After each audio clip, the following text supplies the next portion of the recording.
Whoa! Welcome to a Wednesday show of Virtual Table Talk, everybody. We have two awesome guests this evening. We've got John and Florian, and they are going to talk a little bit about the awesome stuff that is one new and improved and implemented for some of our existing Foundry VTT modules. And we've got first looks at the SWADE update, which should be exciting because there are a lot of new features that you guys are going to love. So if you guys are currently Foundry users or want to get on the Foundry train for VTT, today's the show for you guys. So we'll welcome John and Florian. How's it going, Florian? No, it's going fine. It's fine. It's a lovely midnight here in Austria. Great. We were a little earlier just so some of our European folks, like we had a comment today, can you do earlier shows so European folks can join? So we will look into getting some earlier shows, and we appreciate you staying up late for us and all the great work you do on the sheets and everything like that. So welcome. And John, how you doing this post-Easter hangover week? Oh, I'm doing very good. Yeah, Easter was nice. Lots of family, lots of church, but with nice weather, which up here in Canada is always welcome. It's been gorgeous out, and I mean, of all the time, like you get a little sunshine, get a little more exercise, you can work off the chocolate eggs. And do you guys do the big chocolate egg stuff hunt? That is popular? Oh yeah, that's the thing. Yeah, we took all my kids and with all their cousins, and they were all running around. I think there was 244 eggs or something. They all wow. So yeah, my family used to do like the my aunt did the real eggs, like not chocolate eggs, like hard boiled eggs painted, and there's like this little wax process. I forget the name right now. I'll figure it'll come to me mid-show. It's like a Eastern European kind of thing. But the problem with that though is if you do it inside and outside, and kids don't find one or two of the eggs, and the parents don't remember where they are. Like 6 months later, there's a very strange fertilizer. Yeah, right. It's like, who died in the house? Where's the fertilizer coming from? And so don't do that anymore. Stick with the chocolate. Chocolate going bad. It's like, oh, it's got a little bloom on it. Who cares? And if you're cleaning up one day and you find it, hey, bonus. Right? You can still eat it. Whereas the hard-boiled eggs, like technically maybe not. Yeah. 5-6 hours later, what is it called? Anyways, I'll figure out the eggshell painting. It's got some cool little name. Anyways, that's not why we're here. We're here to actually show off the Foundry VTT stuff. So, John, I think you're excited about this because we got some folks giving us some awesome feedback on the Pathfinder for Savage World stuff. And they're like, hey, we are resolution junkies. We want more pixels. Can you give us more pixels, please? And we said yes. We went to Paizo, got lots more pixels from them, lots more art. And so tell us what is the Pasanki. Pasanki is the egg dying art, whatever. Anyways, that's how my brain works. How does your brain work, sir? And tell me how is the Pathfinder going to get even better for folks? Yeah, the Pasanki on Pathfinder is that we're adding a lot of dyes and colors. So we've got some good feedback on the Rise of the Rune Lord series on the Savage Worlds Pathfinder Bestiary. If shipped with the art that was in the book, right? So when you make a book, art density is one of those questions that, you put a piece of art every 3-4 pages. That's considered a lot of art in a book. On the VTT, well, if I drag that token out and it's a 10-headed dragon and it's just a little generic token that has a 10 on it or something, sometimes it's a bit underwhelming on the VTT. And so we get a lot of feedback like, why isn't there art for every monster? And can we do that? And then Rise of the Rune Lords in particular, we went with, very conservative sizes on the tokens that we did, to help with potatoes and keep the module size low and that kind of stuff. But we've learned a lot. We've seen a lot. We've received a lot of feedback. So we reached out to Paizo and we said, hey, we have this Rise of the Rune Lords adventure path. We would like art, if you have it, for every single monster or creature or NPC that appears in the adventure path. And they delivered. And so we have packaging up right now. It might even come out tonight while we're on this stream. We'll see how it goes. Rise of the Rune Lords Book 1 with a token for every single monster, every single NPC that's there. And there are a lot. Yeah, there's a lot. Yeah, you got a screenshot. We put a new token ring. We've doubled or tripled the size of the token image itself so that it's really high res. Those are actually shrunk down 50% so I could fit 3 on a screen there. And you can see in the sidebar, you see the ones that are smaller than the other ones. Those are actually not smaller, they're bigger. So when you drag them out onto the VTT, they're scaled 1.5 or 2 times. So the shield might stick out a little more, or the sword might come, out into the square above the person. Taking a lot of cues from the different token packs that we've built, that you've seen on Foundry now, from other publishers that we've done for Paizo in their adventure paths. We put all that learning and put it into Rise of the Runelords. And we're going to give this treatment to all 6 books of the Rise of the Runelord series and the Savage World Bestiary. So art for every token, or token and art for every creature, and new token rings and updates all around. We did do some quality of life stuff and some just regular quality improvements for Rise of the Runelord Book 1, 2.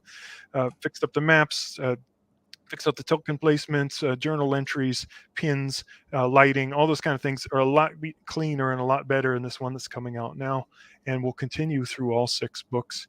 And when we're done with that, I think you'll find whatever was lacking in feedback, whether it's actor data, whether it's items or whatever, will all be cleared off the list, and these will be really fully baked. Yeah, that is super exciting. I mean, like, we love being able to get out these modules for folks, and Pathfinder is a little more challenging just because it is a licensed property, and there's all the we had to go back and make sure we had the rights to use the art and all that kind of stuff. So we're super happy to be able to bring that to you guys. And so yeah, everybody who's currently purchased it, it's a free upgrade, right? Like they just get the new module when you do your updates.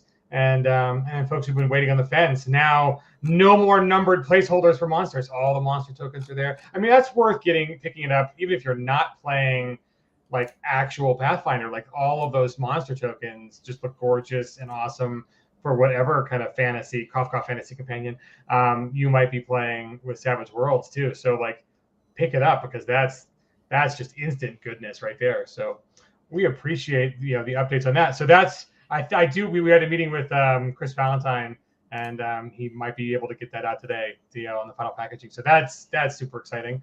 So happy Wednesday, folks. That makes Hump Day so much more better when you just get like, hey, free upgrades and good stuff. So talking about upgrades, Florian, what's on deck for SWADE? It's 2.3 is going to be the new release? Yes, it's going to be version 2.3, and I think it's fair to say this is going to be our biggest update yet, like just in terms of like the overall package, what we add. There's a couple like really huge things, a lot of small improvements we have, a couple small, as always, there's always a couple quality of life improvements in there.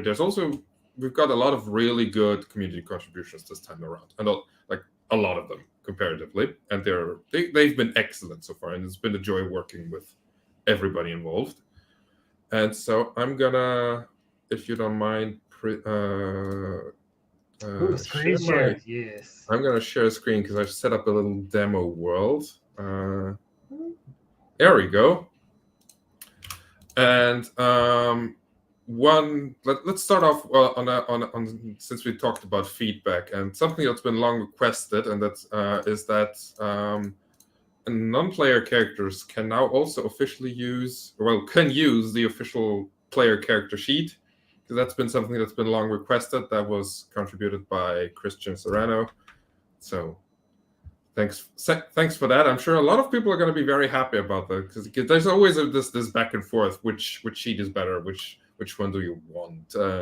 And now people have even more options, so that's always good. Which also means you can, if you like play Savage Pathfinder, for example, Deadlands, all your NPCs can use the theme cheats as well, since those are based off the regular sheets, or they should be able to use them.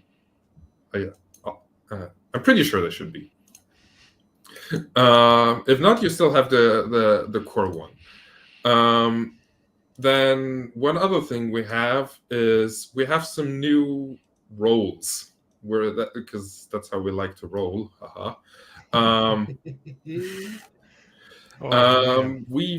We've completely from the ground up. I've torn out a lot of the old role code that we had and rebuilt it from the ground up for a lot of reasons. Nice. And part of that is to have new role cards, which at first glance sort of just look like the old ones, but they work a lot differently underneath, and they'll give us more room to expand in the future. And we've also now have previously we had like options like re-rolling in the here in the context menu. We've moved that into the card itself, make it more visible, make it more easily accessible, so people are also like, no, okay, oh, I can re-roll with the Benny. I can maybe do a free roll. GMs get the option to re-roll with the GM Benny. We also have a fancy new trick up our sleeves, which is, and I've prepared something here, detection of critical failures, with a big warning that congratulations, you done goofed. Jody will be so happy about this. And it I also can't wait till my player Jim sees that. He fails me. And it also, as is appropriate, locks up the reroll buttons. Like, I can't reroll this anymore. We do have to mitigate that, because that's something we can do. We do have dumb luck added as a setting rule. So if you do have if you do roll a critical failure and this setting rule is in effect, you can still re-roll as you're supposed to. Nice. And this also works for extras, who will, when we detect, okay, this extra has on its trait roll has rolled a 1, it'll automatically roll the confirmation with it and package it all up in one single card, so you can easily see, oh, this extra has also done goofed. Ooh, that's fantastic. Yeah, and we also have fun new things, like we can target. I'm just gonna do some more athletics. Man, Rose is You're getting all the good rolls today. Oh, yeah. All of them. We've got targets now. We've got the option to record targets. So you always know if you go back, okay, who was targeted, and you can even use this to select the token for easy continuing of stuff. Like, oh, okay, they've been hit. Maybe I want to do something. And what could I do? Let me just. Where the heck? Should have given her a punch. Just let's give her strength and the trait fighting, and let's roll some damage, shall we? Oof. Oh. Ooh, such a good roll and 1 damage. That was a slap. You forgot your raise though, so maybe it's there. Yeah, maybe it is. Maybe next time. But here we also have another very good contribution from the community. We've started rolling in damage application to tokens. So you can now do all this whole process. Okay, I've rolled my damage. Now I'm going to select a token I want to apply the damage to. As a GM, I can select any token I want to. As a player, I usually only can select my own character, or maybe a sidekick if I have one, and a token I have control over. And then we have this window where we can give it a final pass. Say, oh, maybe this character has some sort of weakness against I don't know, weak slaps. Or maybe they've been shot at and they have armor with ballistic protection, so we gotta reduce the damage. Here we can sort of add some have an additional speed bump, sort of to make sure people get the right damage numbers, and we could also have armor penetration that we can consider if we need to. Let's pump the damage up a bit, adjust that, and oh no. Our little extra here would now take 4 wounds. This is not going to look good for him, is it? I mean, he could take the damage, or he could soak. Let's try and soak. Maybe with his D4 vigor. I mean, hey, D4 is ace, man. Yeah, I know. Hope always persists. Maybe something happens. Oh. Oh. Let's give it one more try. And if you had bennies as the GM, you'd be able to spend them there. If I had bennies as a GM, I would have an extra option here to spend a benny to soak. If I had, and if he was a wild card and he had bennies, yes, then there would also be the appropriate options. But since this is just a lowly extra, they're gonna take 4 wounds and they're becoming incapacitated. That's one of the new things, and we can build on that since we now have more control over how all this works as compared to previously. We can work on this more, add to this more in the future. Like, for example, since we do have the targets, we could, for example, as a next step, add automatic range calculation if available. Like, okay, this target is, I know, within the medium range bracket. Let's add this -2 penalty to it, to the trait roll. Right. Did you take any inspiration from like better rolls and some of these other modules that are out there? That was a question that kind of came up in the chat there. Not so much better rolls. The damage application is based on the module Christian Serrano has wrote, which is, John, you know the name, the exact I think it was just called module. SWADE Wound Calculator or something. SWADE Wound Calculator, yeah, and I've worked closely with him to put this into the system. So because I like the way this module worked. I like and it had some good feedback. So we figured this might be a good thing to roll into the system to get a big feature package that we can also expand on in the future if needed. I've used modules like Better Rolls before. I wouldn't say I've taken inspiration from it. I've learned a few things from it, definitely. Like so like some things there's like, okay, yeah, this is really cool, and other things like, I don't like this much. Maybe we should do this differently. But of course, everyone's preferences are different, so people can still use these modules if they want to. We're not going to lock anyone out, because just like Savage Worlds, Foundry is all about customization and making the game yours, basically. Nice. I think we have a question from Lord Sidious. It's about, I think this is a Pathfinder one. I don't know if we've done the Techno Wizard rules yet, but he asks, will Techno Wizard devices subtract from PowerPoints on activation? Can you set that? Okay, well, that's a Rifts question, actually. Yeah.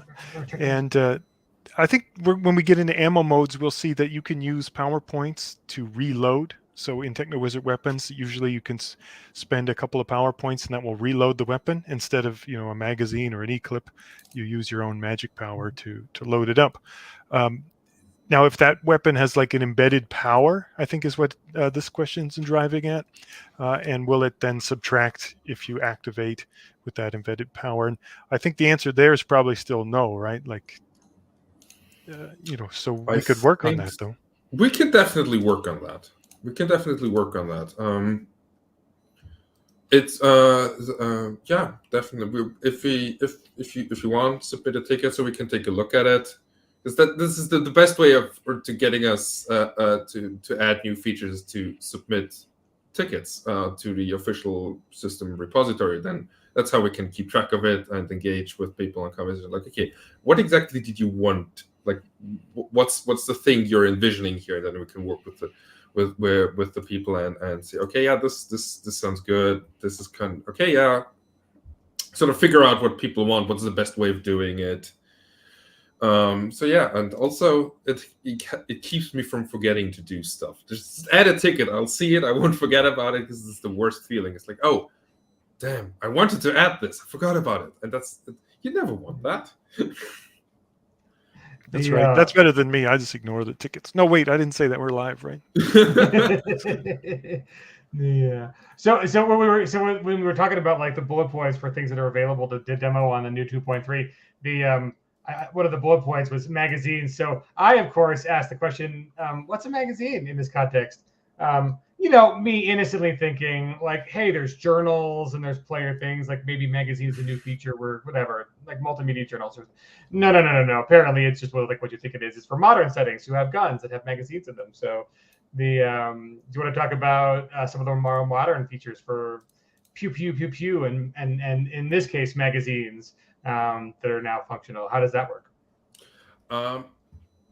Yeah, sure. Magazines and batteries. That's an important. We can't forget about the batteries. Are a new thing that consumable items can do. There's now the properties tab. There's a new drop down where you can select. Okay, this is a regular consumable. It's got its charges. I can use them. Or maybe it's a magazine or it's a battery. And there's also now we've completely redone, thanks to Chaos S, who get me started on this and kicking my ass into gear, because there were a couple parts on that needed doing that were tedious, and he helped out a lot in this to get this started, and then we put the finishing touches on it. The new reload types, we now have we've added a lot more options. You can now say as a reload type none, which is, for example, when the weapon does consume shots or some sort of resource, but doesn't necessarily need to be reloaded. Like, for example, a crossbow or just a bow where you just pull an arrow from a quiver. That's the non-reload type, basically, because you might still consume a resource, but you don't need to reload. Single reload is exactly what it sounds like. You put one shot in after another thing, like revolvers, shotguns, that kind of stuff. Full is, we're just slamming all the shots in there. No considerations. And then there's magazines, batteries, and power points. Magazines are, I will give Rose this assault rifle and a magazine. Just give her a stack of 5. Why don't we? She needs something to shoot with. And now we've got this. We've got the assault rifle on her, and there's now a new. A lot of things on the character sheet and the NPC sheet now have more context options for people to. So it's like, oh, where do I click? Like just right click and there's the option like to edit, delete, and on for example in the gears in the inventory tab. We also have options like duplicating, like, oh, I've got this thing. I'll just duplicate it. You never know when that might come in handy, because now I've got a second copy and I don't need to do something like, for example, those could be your silver bullets, right? Yeah, for example, could be my silver bullets. Now I don't have to do everything from scratch. I just copy the item and make the changes I need to. And I can reload this weapon, which will. There is no ammunition set. Oh no, I set the thing wrong. Confusing myself here. I'm nervous. Can you tell? I'm not often on streams. So they can still do. Go ahead, Chris. Sorry. No. I was just going to answer that question. Answer the question, please. That's much better than what I was going to say. So can you put it back up? But, sorry. So dealing with individual bullets, you'll have to if it's a gun that deals with individual bullets. So if you have something that reloads by hand one at a time, like a shotgun, like a revolver, that sort of thing, yeah.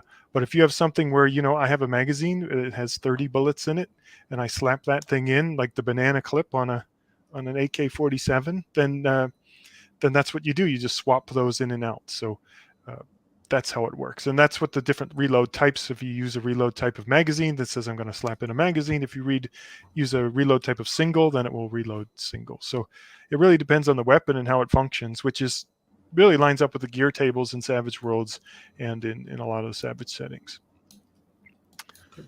So, yep. So let's weapons. I think the premium weapons start with a full load right now. So if it has 30 shots, it comes with 30 shots already in it. So whoever asked that question. Interesting question on the gear copy. They asked, can you limit gear copy to Game Master only because of this? Yeah, I have 27 ammo. On a technical level, yes, but I'm not sure that's gonna be really necessary. We can talk about it later in the Discord. But who knows? Maybe not. That's always one of those issues where it's like if you have to tell your players not to cheat in their character sheets, it's already gone too far. Yeah, You know? we're in Yeah, trouble like- now. like- Yeah. This is a problem we can't really solve with technology. Yeah, we could gatekeep you, but then it's like you're running a daycare, like with big baby gates. Flo, someone asked if it was possible to add AP on actions now. Did that make it in? I know it was. No, that did not make it in. We've put that for the next release. For the next So there is beta code feature. there for that, but it still needs to be tried and tested. Yeah, pretty much. It's floating around somewhere on a branch that's not been merged in yet. Mhm. But yeah, let's reload this weapon, and we've got this new fancy window which shows me, okay, I've got a stack. I've got this option here is a stack of 5 magazines, and they're all full. And there's this green bar that will also, and then we're going to see later, will also sort of deplete to visually show you how full is this magazine, because you can load in a partially filled magazine if you want to. Like if you're out of full magazines, just slap one in where a couple shots are missing. So Twitch reloaders can relate from video games. And yeah, weapon has been reloaded, and now we can also see the item sheet has been updated. It can now show what sort of stuff, what ammunition is loaded in. If this item had a description, this would show up here as well. But since we just created a simple item, it doesn't have anything yet. And let's do some. Actually, let's deplete. Let's say we've done some full auto spray and pray. We've got now 20 shots in here, and now we can reload. We can now reload. We can swap the magazine.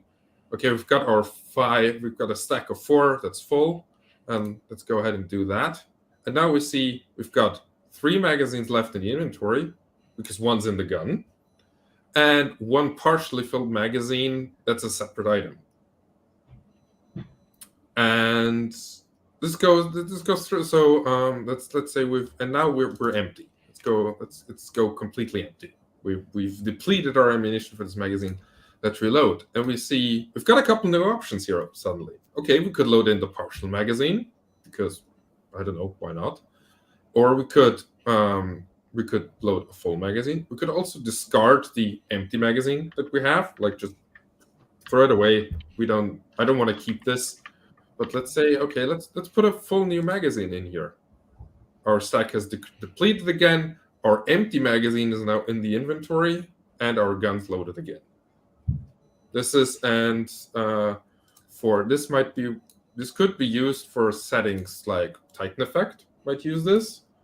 I think probably even Savage Pathfinder, because I think you have repeating crossbows in there, if I remember correctly. Those could be fed by magazines. They'd only have like 5 shots or something, but it's still technically the same thing. Yeah, you could see it maybe. I'm not sure how Deadlands Gatling guns work. They're belt fed probably, but be similar. Oh man, that's a rules question. It's free action. Reloading is usually free action unless it's listed as reload 1, 2, 3, whichever. So yeah, you can take a free action at any time during your turns, as far as I understand. Oh, John Doom gets it. You don't throw empty magazines away. Yeah, buying Eclipse is now a huge deal, and at 2,000 credits a pop, you better be keeping track to charge one up. And we'll see when we move to batteries later that they function in pretty much the same way, but instead of tracking shots, you can put an E-clip, a long E-clip in a rifle, or a short E-clip in a pistol, and it will track percent. So that way, if you have an NG P7 that only has 8 shots, and you've got like an L20 that has 20 shots, the E-clip will power both of them, but will go down at the appropriate rate, and then it will be empty, and you reload it in the same way. And then you'll need your operator to hook up to your bastardized nuclear power plant in your power armor and charge it back up or something without risking the entire community. So good times. Yeah. Yeah, I imagine Chris or Crypt right that it would be a limited free action for most people. Most GMs wouldn't let you. Yeah, my free action is reload this gun and this gun and this gun and this gun because they're all free actions. What did they say at Econ 101? There's an unlimited demand for free. Yeah. Yeah. Nice. We could also do PowerPoint reloads now. That's probably that goes towards the Techno Wizard. Yes, we can, Lord Sidious. He's going to show it right now. Yeah. Yeah, we'll show PowerPoint reload. We've also got this fancy new button here, refresh PowerPoints, which when clicked, fair enough. Okay. Will just refresh the PowerPoint set into the max value.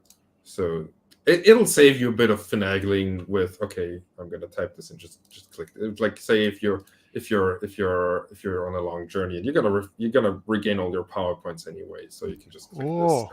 Could we do it in multiples of 5?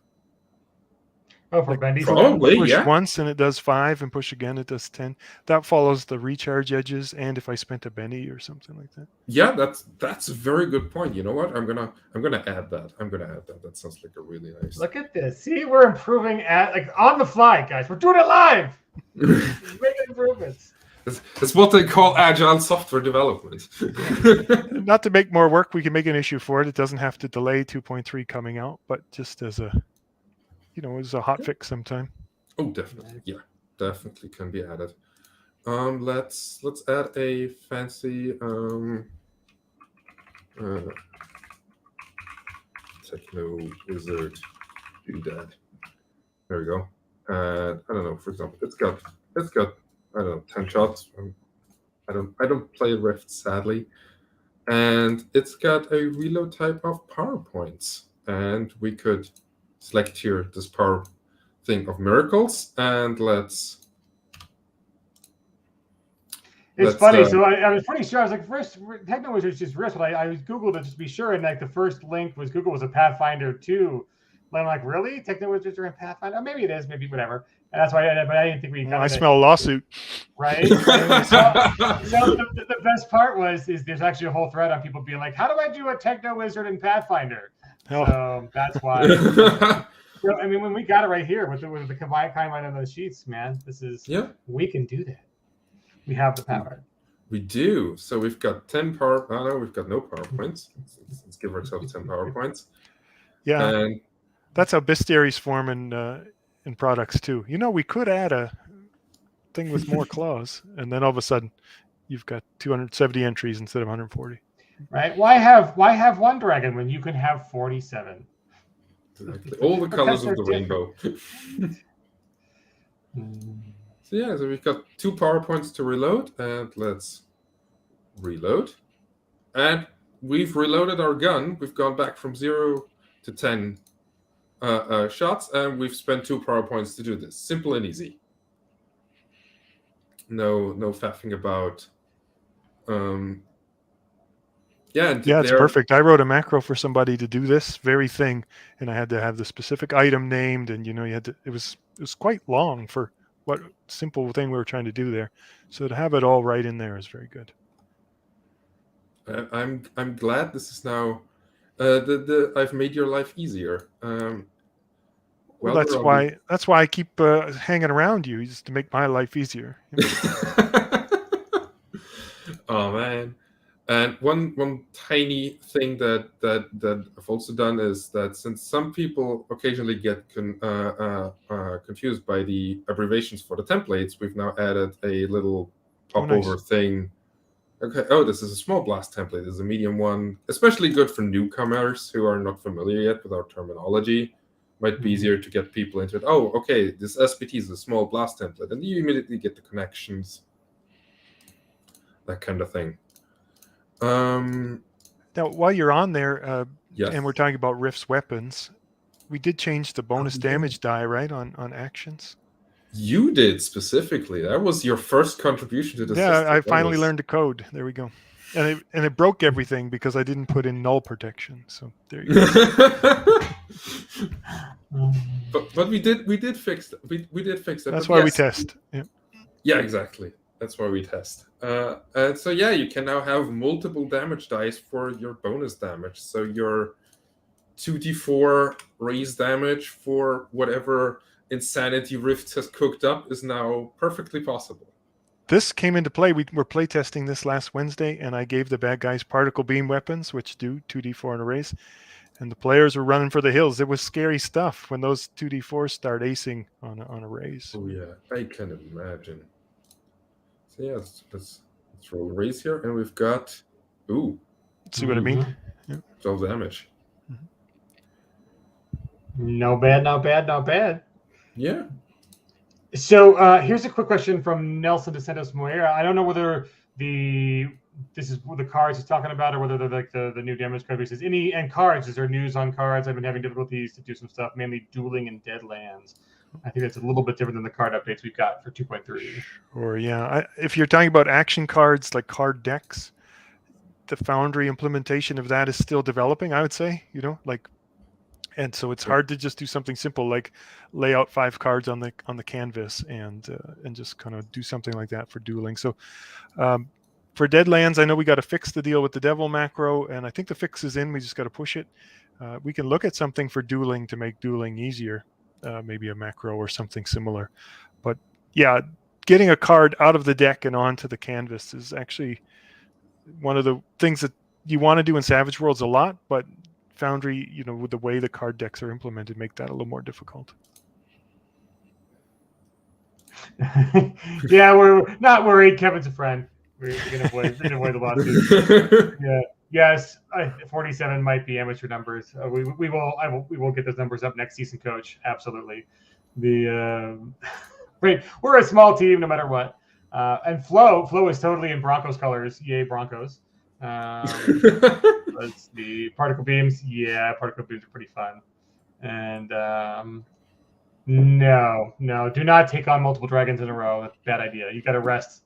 And recoup. You need to get your power points back. Because if it's not the first dragon, 5 at a time. I'm putting that ticket in. Yeah. Right? 5 at a time, but would you do it for a point of conviction? Right? I don't know.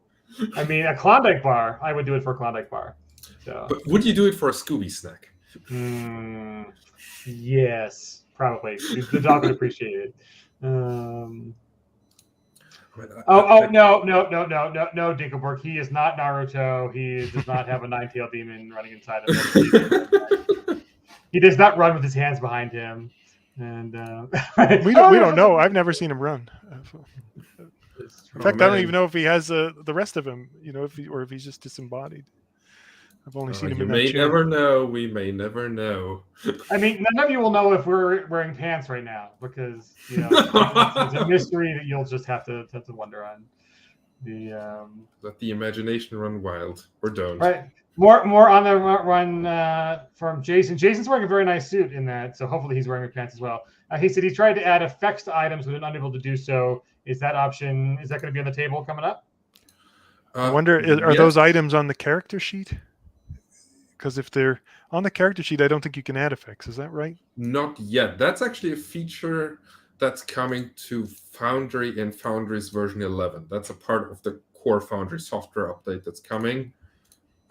So then once Foundry V11 comes out, you will be able to do that. Currently, the fact that you can't edit or add active effects to items that are on an actor or on a character is just a technical limitation of Foundry, but they've been hard at work solving that, and we're quite excited. I mean, I am, John probably too.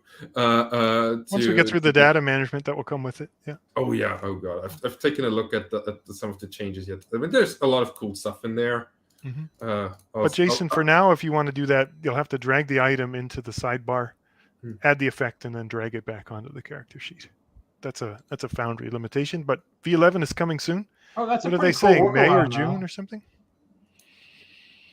That's not a bad workaround though. Just the little double drag. So, I mean, it's okay. And you can add those temporary effects directly on the actor if it's just something for now or something. We do have our fancy item affecting syntax, so I can do. Well, and that is the question, guys. 10 was like a earth-shattering, break all the things update. Do we know, is 11 going to be a little more modest and friendly, or do we know yet? Based on what we've seen so far, it's going to be a lot more modest. Like that's good. They've. I want to say Foundry's mellowed out a bit on 11. Fingers crossed they keep that in the future. Like, I mean, all things with updates could change unexpected things. I mean, they are tackling the database, which, you know, it frightens me quite a bit. But now Foundry's also in the business of producing content modules themselves, so they know what happens when you mess with that stuff, and they have a really good test bed of their own to make sure that it will cross over well when they push it to V11. So I think all of us being in the same game of content and the technical side, I think has really improved how Foundry moves through its update cycles. You know, definitely. And speaking of the database, one other thing we've done is we've massively improved the performance on displaying actor compendiums, because they tended to be kind of. I mean, they were on smaller compendiums like the SWADE bestiary, just the core rules bestiary. That used to work totally fine. But on larger bestiaries like the Savage Pathfinder bestiary, which has a lot of monsters, it would take a sweet moment to load, and we've put a lot of extra performance into that. So Savage Pathfinder GMs will hopefully have an easier time in the future picking out the things to torment their players with. I see a question there. Did we get that fix in about unskilled rolls? They weren't rolling at D4 -2, or when you opened a new character or started a new actor? Yes, I believe we did. And this one was created just today, so I believe we did fix that. Good. It was just a difference in terminology, right? We just had to line it all up, make sure it was the same across all the platforms or all the modules. We had our wires crossed. Jason was appropriately clothed. Dinkelberg, however, is not appropriately clothed. That is, as everyone wants to know. It's like the kilt question. Dinkelberg not wearing pants. So I do like the idea of doing the hey, red light don't update, yellow to risk green is good to go update. I like that. It's a good idea. Possible future update to the release site. Well, one good thing about Foundry after V10 is you can just hard put in this is not supported, so you can't update, say, to V11 if we don't say it's compatible. So that helps a little bit too. Oh yeah, I saw something about the luck edge. That's been fixed, I believe, too. Yeah, the luck edge has been fixed in both SWADE Core and Savage Pathfinder. If it's on your sheet and still acting up, you may need to delete it and redrag it over to get the most up-to-date one. Where there is still an issue, but the fix is in and just needs to be pushed out with an update, is the Halfling, who has a lucky racial ability that gives them the luck edge, essentially. Some data was buried in there where that thing was still happening with the max bennies. So if you have a Halfling, just go into the effects tab and delete the effect that adds the bennies, and that'll fix it for them as well. But this fix that's coming should take care of that as well. And speaking of Halflings... Well, I fixed it, but you did merge it. Thank you, Chris. Speaking of Halflings, we've also done some changes to how ancestries and archetypes work under the hood. Since we've in 2.2 introduced item grants, I figured we might want to take this whole thing a step further, and now ancestries and archetypes are actually saved on the character instead of just having their contents copied, which has some great benefits in that ancestries or races or whatever you want to call them now can properly use item grants And you can now also always have a quick reference, because if you go to your in the top part of the character sheet, it'll show up and as a button that you can click, and it'll open the sheet for whatever your character is. Also works naturally on NPCs. For them, it's listed under special abilities with this little tag here, so you know what it is. And same thing as before, you click it to post it to chat, and now you can right-click it to edit or delete it directly. So, and for ancestries then, and our archetypes or iconic frameworks, if you're a Rifts champion, they're all going to use item grants now instead of embedded items, right? Does that mean? Well, someone will have to go in and update all the data. Yeah. How's that Dr. Zeus book go? And Mommy picked out 2 somebodies, Patrick and me, but we'll figure that out. Did you just voluntold yourself? Okay. That's next level. So we'll figure that out. But the cool thing about that too then is if you erase that thing, all the things that it grants also get erased. So if you say I'm not that archetype anymore, or I didn't want that. I didn't want that ancestry. Yeah. It also has the advantage of it's probably because they're named the same. You cannot have more than one ancestry or more than one archetype. So if you add a second one, you'll be prompted to that there will be a little warning. I should have seen. Oh, oops! I forgot to actually display it. But it is a warning in the console. This is a disclaimer. This is a release candidate. This is there might still be an occasional nut or bolt that needs tightening down. But it'll just tell you, hey, you can't have more than one. Delete one first, or something like that. Yeah, great. So there's a little bit of validation in there. I need validation. Yeah, right. Don't we all? Yes. I didn't get enough attention from my mother. What is this stream? This is not therapy. This is gaming. And what else? There's so much in here. I need to. I keep looking in the changelog. What else could we show off? Well, so is there a new wound calculator too? That was the apply damage button. Yes, that's the apply damage. And we got the roll card. We got the new raise dice, the multiple raise dice. We got the magazines. So I think those are the big ones, right? Yeah, we've got some small things as well. Since we've, with 2.2, started putting the actual system documentation into the system, so people can always look at it. We've also now changed this little link here, which before led to the repository wiki, now leads to opens this this compendium, so you can directly, without having to go into a separate tab or anything, look at the system documentation. Right, and that has all those active effect codes in there that people are always asking about, right? Yeah, it right does in the have system. The attribute keys as well. I think somebody asked there, what's the best way to manage coins that are not gold pieces? I think a lot of people who play Pathfinder specifically that do that make them gear, right? Items. And then they have weight, item, and then you can have 50 of them or 100 of them of different types, and use a little icon for them and that kind of stuff. So that's how most people handle that. But I've seen in Discord and stuff. Speaking of weight, one other thing that I've added on end of active effects, you can now have you can now override somebody's encumbrance status, making them encumbered via active effects, which might be handy if you carry somebody, and now you've got the encumbrance. Oh, all right, yeah. I didn't enable that. That should be in the settings. Give me a second. Apply encumbrance penalties. There we go. Can you set it so that if you try to carry me, you actually end up prone because you fall on your face? Oh man, you wish.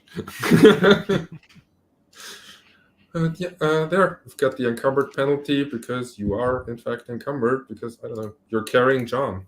You're carrying all his Rifts books. Oh, there. That would encumber you. When I was in university, this is a geek, I had one of these duffel bags, like a hockey bag kind of thing.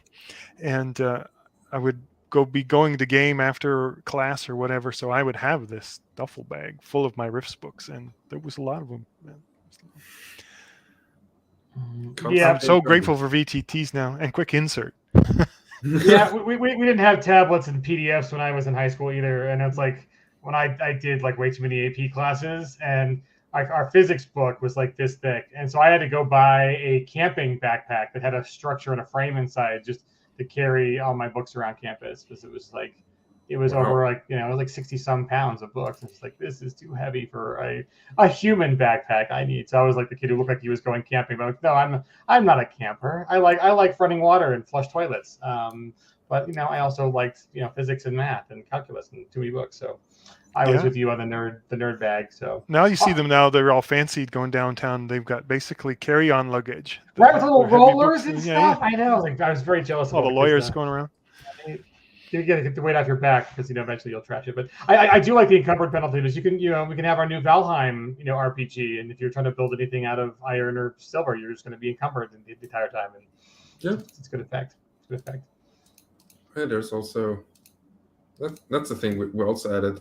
You can now, on anything that supports actions, an action can be marked as a heavy action or heavy attack weapon thing, however you want to call it, mega damage and Rifts.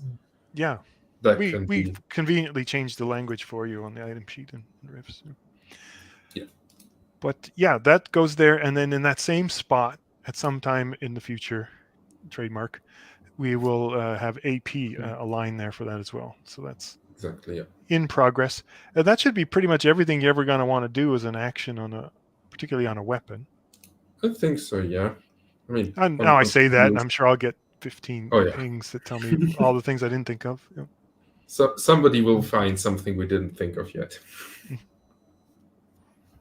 Awesome. So the any other features you guys? I think that's it. I think that's most of the good updates for 2.3, right? Have we touched on? That's most of it. There's also one last thing, the Colombo tactic.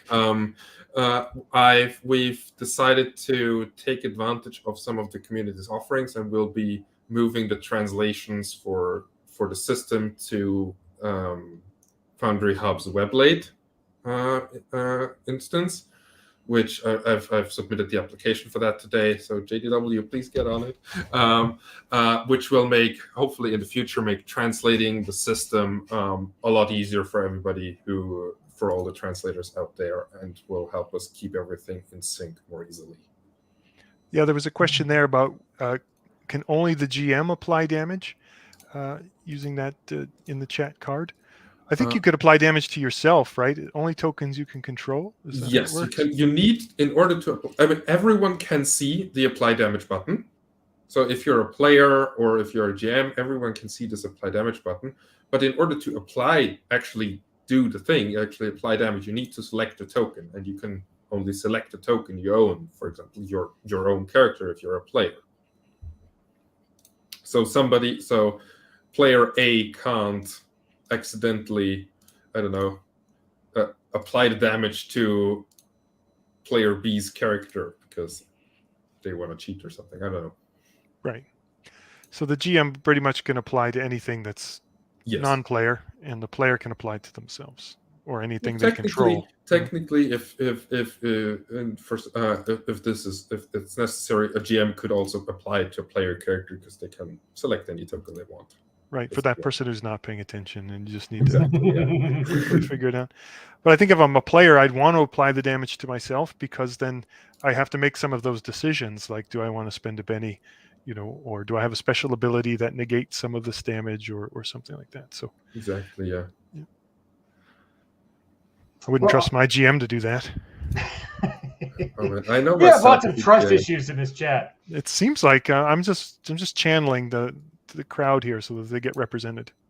I'm gonna say I wouldn't trust my GM with doing it, because I know how I GM and I keep forgetting stuff.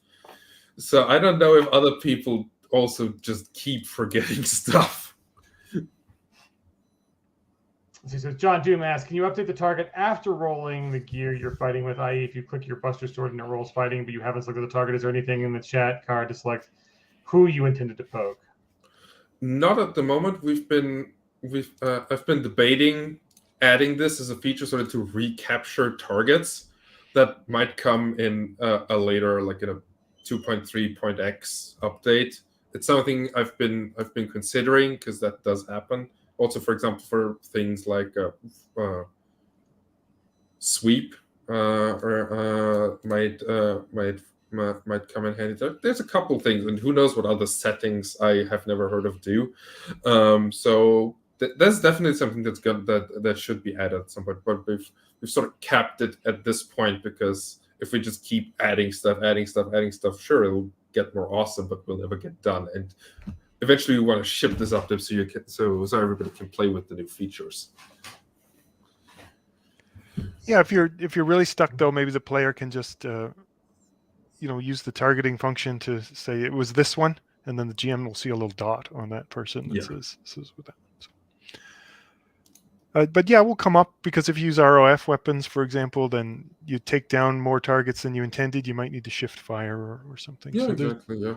There are cases where you'd want to reacquire or recapture a target. But like Flo said, I think this is a good base to get us out there. Play around with it. Put things in the issues in the system. Chat about it in the Discord, and let's see where it goes from here. I think feedback is going to drive like, what are the most important features? What are the features that need to come next? What flows do we follow? And those sorts of things. It should come from how the users actually use it, not even what I think or you think is a good idea sitting around, in an echo chamber on Discord or something like that. What code fixes can we do live on stream as people ask for them, like we were doing before? Yeah, who would do such a thing? Monsters. Monsters. I welcome our AI game master overlords personally. I could get to play more, it'd be fun. John, dude, we do love these folks. Our VTT team is amazing. They are the best in the industry, and we are super proud of that. And let's see, one more. As long as I got Crypt right in the chat before you got here, Valentine, folks were asking, when do these roll out? Do we have a timeline on when the updates to Rise of the Rune Lords 1 extra pixels will roll out, and when's 2.3 going to roll out? Do we have a date and time? Let's see if we get a response from. I think Val was working on packaging them, so. I see in Foundry's package release channel that looks like that went out. Oh. Cool. So right now, there we go. Woohoo! You can get it now. Pixels are available. So so if you got the Rise of the Rune Lords, or you have yet not gotten it, head on over to picking.com, pick up the Rise of the Rune Lords VTT, and it's out now in all of its glory with all of the monsters and all of the tokens, which is super exciting. Like that's pretty cool. You want to flash up those nice new token rings? All right, let's do it again. We'll do it again. I'll show it. They do look nice, don't they? Right. Look at all those pixels. Yeah. And they're good size, and they're scaled, and they're all with that beautiful token ring by Cheyenne Wright. Everything is just great there. And that's available now, and we'll go through all 6 Rise of the Rune Lord and the Savage World Bestiary over the next couple of weeks and months. Any update on the Advanced Player's Guide for Foundry? Can't wait for it. I will say that it is in progress, but we don't ever give timelines because we don't even know. It's done when it's done. One thing I think it's just to think about, like a lot of who work on this, myself and Flo and others, we have day jobs or other things that we do, families, and so it's not like we can just sit like for an 8-hour day and crank this stuff out. So sometimes even something that's simple, that doesn't take that long, it's a matter of finding the right person who has the right skills, who has the availability at that moment to be able to do something. So that's usually where a delay comes from, is lining up what is the issue with the person who has the skills to solve it, who has the time to solve it at this given moment. So we run into a lot of that kind of coordination stuff because we're not a team that works together all day, every day. So that kind of can cause something that should only take a few days to fix to actually take a few weeks to fix, or a product that might only take a few weeks to make and could take a month or more to make because of coordination. Then there's also like maintenance and upkeep on existing things. Like as the system improves, the content improves as well. That also needs people in time. Yeah, like all this ammo now means we just did a whole raft of updates for rifts. Now I got to go back in and edit every friggin' weapon and put in the ammo type and add e-clip and everything like that. No problem, love it, want to do it. These tokens, we didn't add anything new to Rise of the Runelords. We didn't release a new product, but it took an artist, time to make those tokens, and us time to package it all up and do all the actor checks and all those kind of things. And we want to do those things, but when we're doing those things, sadly, that means we're maybe not working on a new thing because of that same coordination issue that we're speaking about. So we're always walking the tightrope of, updating and advancing and releasing, and that's just the way it kind of goes, I think, in this business. Well, and for folks not in the know, Sigil Services is the #1 provider for VTT content in the industry, and it's not just working for PEG stuff. They do multiple different companies, and their marquee VTT stuff. So it's a busy crew because everyone knows they're the best in the business. So it was smart of us to partner with Sigil. So we can pull rank when we need to and get a little priority, but lots of great stuff. Like the Alien RPG one just keep rolled out. It's gorgeous, and everyone's acclaimed. Like that's these guys too. So yeah, I mean, we're not talking about Roll20 tonight, but the things our team has been able to make Roll20 do that it shouldn't be able to do or has never been able to pull off in terms of content, in terms of functionality, it's amazing. Some of it's really, really gorgeous, which if you're familiar with the Roll20 UI is a huge credit to our designers to be able to pull that off. The Alien RPG in particular looks fantastic. Right? Blade Runner too, I haven't got to see Blade Runner yet, but all the feedback from the Alien one is like, oh my god, I've never seen anything look this good in this platform. So you guys know that these wonderful folks deserve credit for that as well. So we've hit our hour. That's our time. We'll let you guys get back to all the good things and getting. Thank you again, Crip Ray, for packaging up. And the reason he walked in late was he was getting this out the door for folks so that they could get it when they saw it on stream. So we are super excited about all the new features in 2.3 and some great advice, even from chat on extra features that'll be awesome to work into future releases. We do love that you guys are pushing the envelope in the industry-wide and especially on our releases. And then from Pinnacle, tomorrow, so this has been VTT Talk. Virtual Table Talk, and we will bring more of these to you guys as we bring out some awesome projects and updates. And then it's a big streaming week for us tomorrow at 8 p.m. Eastern. We're going to have Dom Zook of Saving Throw talking about his Pathfinder for Savage Worlds How to Play series, and also James Rodover, who is behind the Kickstarter for Watch Tabletop's Tabletop News, which is going right now. So be awesome stuff in the greater Savage University Media Network stuff going on. And then Friday, we got Clint Black to talk about it's Black Friday, baby. Oh, nice.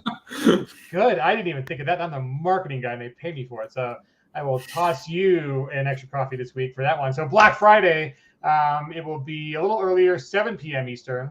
We're doing stuff early, guys, so hopefully some of you Eastern folks can stay up, European folks. Appreciate you, Flo Rad, all the way from Austria for this one. And we're going to talk about the Black Edit, Clint's History in Gaming, and then some awesome spoilers about Necessary Evil 3, which if you've been watching the news and some of the art in our newsletter, got a little spoiler, a little hint in there, and maybe the background for the streaming this week article. Necessary Evil, we're ramping up the hype because that should be our next crowdfunder coming later this month. Woohoo! So catch out our streams tomorrow and Friday. And other than that, folks, the Black Edit live. So the Black Edit is Clint goes after these books and he's merciless, and it makes them better, and they're awesome. So get excited, get hyped for Necessary Evil 3. We will see you guys tomorrow and Friday, and then we'll get more VTT after Flo and John and then Amy and the whole crew get producing some amazing more stuff for you guys. But we are excited about our expedited release for books, and then the concomitant expedited release for VTT. And it's not just as easy as taking the PDF and putting it online, folks. It's a whole. You see all the rich features, all the cool coding. So cheers, folks. We'll get you. Enjoy your Wednesday. Play some Savage Worlds. We'll see you tomorrow. And other than that, thanks, John. Thanks, Flo. Thanks. Good night. Oh, yes, you can hear Hannibal at the door. He's like, dog park time. It's dog park time. Cheers, everybody. Take your dog out. See you later. Okay.